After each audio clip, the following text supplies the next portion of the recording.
Hi everyone and welcome to Heel Heat. My name is Frank. I am the commissioner of Heel Heat. Unfortunately, George was suspended due to conduct unbecoming to the advancement of Heel Heat. So, in his absence, we have El Hijo del Mushroom Head to replace him until such time that his suspension is over. I will now leave it to him. Hi everybody, my name is El Hijo del Mushroom Head, and I am filling in for George while he is suspended. For this video, we're going to do a top 10. The topic of the top 10 painted faces. Now, much like the video we did for masks, this isn't necessarily going to be on the wrestler or their talent. It's specifically on the face paint and how much I enjoy or we enjoy the face paint. Some of these wrestlers have multiple different face paint iterations, which will be included in their ultimate overall voting. Some have one style that they stuck with, and it was just really cool, so we considered that as well. With that being said, let's jump right in with number 10, Jeff Hardy. Jeff Hardy always had a cool look, and when you add in the face paint, it was always an extension of his paintings. If you ever seen any of his artwork, you know exactly what I mean when I say that. It's very eclectic, and it kind of went with the whole charismatic enigma, iconic presentation that he had. I especially liked the fact when he would paint his eyelids, so when he closed his eyes, it would look like there were still eyes open. Just really cool face paint, hence why it's on our list. Now, our number 9, Umaga. Umaga's probably one of the simpler face paints that we're going to have on this list. It's basically just a tribal design continued on his face, which kind of fits in with the Samoan heritage and the tattoos that they normally have. It was just another element that made Umaga look different, look special, look like an absolute monster. I mean, when you see him out there and he's got the war paint on, he's got the tattoos, he's big, he's imposing, he just looks like a menace. And to me, Umaga's one of those guys that I really feel like could have done so much more. It's such a shame that he has passed away, because to me, what they're trying to do with Solo Sikoa is exactly what Umaga was. He was just the Samoan bulldozer. Just a really cool design, really added to his presentation, hence why it's on our list. Number 8, Vampiro. Vampiro always had kind of a Misfits style horror face paint. At times he would incorporate like the ICP look when he had them with him in WCW. But he kind of always had that somewhat skeleton look. Earlier in his career in Mexico, he would have kind of similar to what Sting had when Sting was wearing the crow look with the eyes coming down his face like this, and kind of a jester look to it. But I really looked when he did the basically Misfits-esque face paint, kind of what they were doing at the time. Especially, I think the singer's name was Michael Graves at the time for the band. His face paint is very similar to what we know Vampiro to have worn, and that's really cool, and I thought he always had a really cool look to him. He was one of the most intriguing wrestlers, in my opinion, of the late WCW era, and continuing on even to this day, I always think he's very intriguing. I try to watch everything he does. He's just a compelling character, and I think it's a really cool face paint. Now, going from that, our number 7, Demolition. A lot of people look at Demolition and consider them Legion of Doom, Road Warrior ripoffs. But I think they carved enough of their own lane and set their own style that they may have taken homage from some of the same influences as the Road Warriors or even the Road Warriors themselves, but they made it their own. They made it different enough. They wrestled differently enough. I think they're one of the criminally underrated tag teams of all time. Even to this day, they're still not in the WWE Hall of Fame, and that's a crying shame because they're one of the WWE or WWF at the time's biggest tag teams, and their look is just amazing. Whether it be Axe with the silver face paint or different colors he used at different times, or Smash with the iconic white and red and yellow mixed in, or even Crush, who came later, who had kind of the silver, red, and black face paint. I always thought they looked really cool, and to me, as someone that watched at the time Crockett Promotions and WWE, I never really thought of them as a Road Warrior ripoff because they did their own thing, and I thought they were good at it. A great tag team, hence why they're on my list. Coming from that, our number 6, Kamala. Kamala's face paint is a lot like Umaga's was, in a way that it's kind of got that tribal look to it that makes you think of, let's be honest, stereotypical headhunters or tribesmen from Africa, but it looked cool. And as a channel, we've been on record saying how much we like Kamala and how cool he was in our childhood, and he is a really great wrestler. And yes, we do know it is a problematic gimmick. It would never work today, but I don't think it was made with malice. I don't think it was made with ill intent. I think it was just a gimmick, much like the Iron Sheik or Ivan Koloff, that kind of gave a different character. I love Kamala, the look, especially when you add in the moons on his stomach and the stars on his chest. It just looked cool. Kamala's great. I know, like I said, it can be considered problematic now, but for the time, it was just really cool. Now going from that, our number 5. The first guy that made our list for both the masks and now the paint, the Great Muta. You guys have heard George talk ad nauseum how much he loves the Great Muta, and I feel the exact same way. Much like George, he was my entry level into Japanese wrestling. He was a guy that made me also go get Japanese wrestling tapes and seek out Muta matches early on when it wasn't something easily accessible where you could go on YouTube or New Japan World and watch them at any time. You'd have to either know people or look in the back of wrestling magazines for tape traders and get a compilation of different Muta matches that may have been recorded 3 times over on 3 different VHS cassettes. But when you got it, it was always a treat because you were seeing something special. You were seeing one of the absolute best wrestlers in the world doing what he could do. And I think that most of us from our generation, my generation, really loved the Great Muta and still do to this day. He's one of my favorite wrestlers. His face paint is just so iconic. It's so cool looking, especially the red, when he wears the red with the Japanese lettering and he has the black around his eyes, or the same where he does the white with a similar look.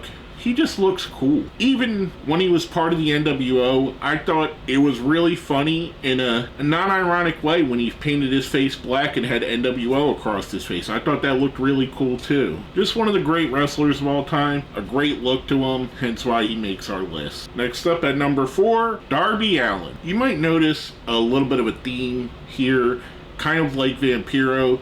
Darby Allin has a somewhat skeletal look to his. He only paints half of his face. And the backstory, which I'm sure if you know Darby Allin, you've heard it, where his uncle died in a car crash with him, so he felt like half of him died that day. So he kind of wears this as a homage. I think it's kind of great that he has that as his calling card. It's such a distinct look and something so different nowadays. I mean, you don't have a ton of face painted wrestlers. You have some that are leftovers from different generations like Dustin Rhodes, but then you have a couple of them from the new generation, people like Abaddon, people like Darby himself, the House of Black, who paint their face at times. They all kind of seem to go to that spooky side. I think Darby is one of the most unique talents in wrestling, one of the guys that could really be a megastar, and he really needs to get that push behind him because I think his style of wrestling may not be for the long term, but while he's here, let's capitalize on it. Let's get him into the main events. Just another really cool look and another look that really adds to the presentation of the character. I love Darby. Next up, number 3, Papa Shango. Now, much like I said with Darby, this is kind of a skull look to his face. However, this is kind of somewhere in between the Darby look and the Kamala look, where it's a little bit stereotypical. He's playing a voodoo practitioner, and like I said, it may not work today. It may be considered problematic, but to kids of that era, I was maybe 14 or 15 around that time when this was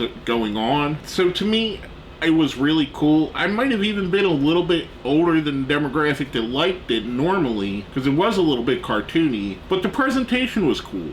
It really did feel like he was a voodoo practitioner. Some of the stuff he did was a little hokey, and even at the time I thought so, but the look itself was iconic. Just a really cool, different look for a different kind of wrestler.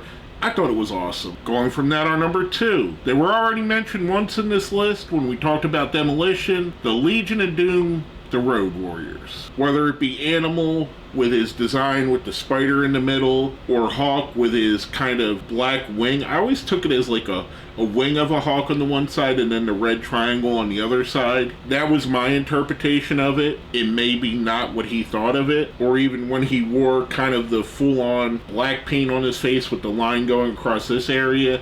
They kind of similarly look like the Ultimate Warrior before the Ultimate Warrior did it. There's a lot that could be said about the Legion of Doom. They're one of the great tag teams of all time. They're super iconic. One of the teams that really ties to that 80s/90s generation. One of the most easily recognizable people or wrestlers in the world. If you're a wrestling fan and you grow up in that era, or even now and have went back and watched some of that, you love the Legion of Doom. You love the Road Warriors. I think they're so cool looking. I mean, they're the Road Warriors. Who doesn't love the look? And like I said, with all the rest of these guys, it really led and help their presentation. Now, before we get to our number one, we do a thing here on these lists called the best of the rest. Basically, it's things that didn't make the list but were considered. First up, Goldust. Goldust, the first iteration, was basically a walking Academy Award, and it evolved over the years. He started to look more like Darth Maul.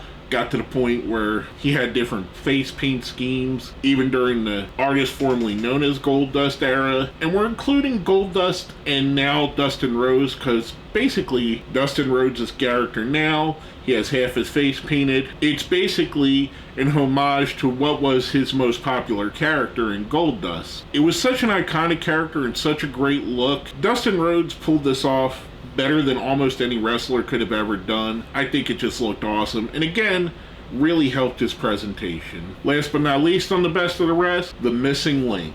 The Missing Link is one of those guys from my childhood that really stood out. He was a guy I would see mostly in wrestling magazines. He had a little bit of a run in the WWF, which was the area I grew up in. We got mostly WWF, and we did have NWA, which was Crockett Promotions, so I would see when he would pop up there. I'd seen a lot of his work in World Class when ESPN started running World Class, and he was always a guy that intrigued me. There was something about him. He kind of reminded me of the Amazon from the NES Pro Wrestling game, which, if you're my age, it's one of those iconic games and one of the most iconic Nintendo games, in my opinion, that everybody had and everybody played. His look really lended to his character, much like the rest of these guys. He looked different. He looked odd. He looked like he was something from kind of like a horror movie even. Just a different kind of character, especially for its time. The Missing Link was amazing. Now, before we get to our number one, if you think I put someone too high, someone too low, left someone off the list altogether, let me know down here in the comments. While you're there, smash that like button, share the video, subscribe if you haven't. If you see where it says join, that's how you become a channel member. Becoming a channel member really helps out. It helps with myself filling in. It helps with George when he does these normal videos. It helps with Commissioner Frank. So if you'd like to help, click that button. With all that being said, our number one face paint in the history of wrestling, in my best Tony Schiavone voice, it's Sting! There's basically three different eras of Sting face paint. You have the Surfer Sting, which was a different style almost every night. You have the Crow Sting, which is the most iconic of the three in my opinion.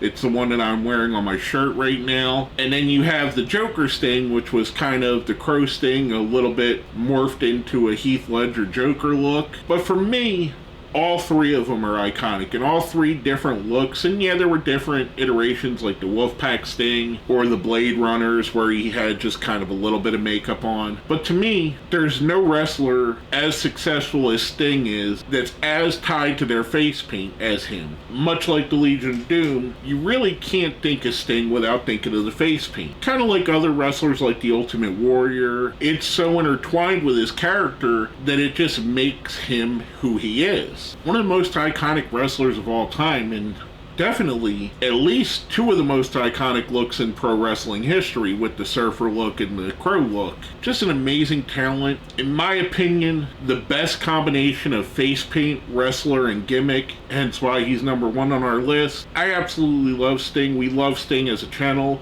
You may have seen a couple days ago, or about a week ago at this point, George had posted a video all about Sting. So yeah, we have high reverence here for him. He's a great wrestler. His iconic look is one of the best of all time. He's one of the best of all time. We love Sting. That's why he's number one. If you made it here to the end, again, smash that like button, share, and subscribe. It all really helps us out. If you made it to the end, though, let me know in the comments what your favorite face paint is. Again, it's not your favorite wrestler, your favorite face paint. It could be someone on my list. It could be somebody I left off altogether, like the Ultimate Warrior. Maybe you're a fan of the Powers of Pain's look. Maybe you like Taz when he painted his face as a Tasmaniac. Let me know down here in the comments. With all that being said, my name is El Hijo del Mushroom Head, and this has been another Heel Heat Top 10.